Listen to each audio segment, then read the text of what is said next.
今天再度新增一例本土的个案，是一名30多岁的女看护。她在11月初2度采检，在第2次确诊 ，CT 值高达40，体内的病毒量非常低。指挥中心在晚间的时候公布，她再次的采检结果是阴性，将检验比对7名密切接触者的检体做最后的判断，但是不排除这个个案是伪阳性。 但是有医师就提出了示警，现在到12月中是暴风雨前的宁静，稍有不慎，疫情恐怕会大规模爆发。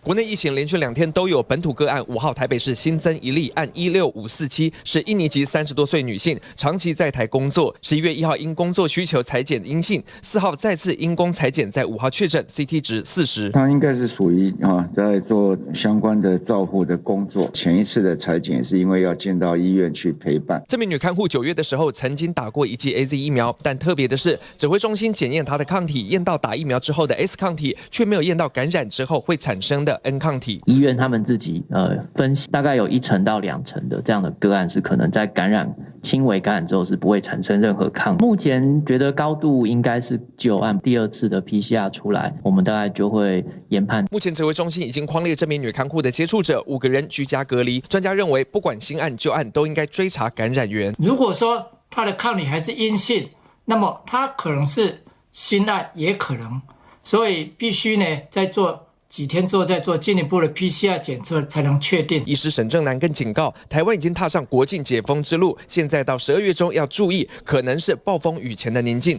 他更举上海迪士尼的例子，认为出现零星个案的时候，就要赶紧扑灭病毒。最近几个案例呢，都是这个 CT 值比较高，有可能在1、2个礼拜之前已经传给别人，一松懈就有可能。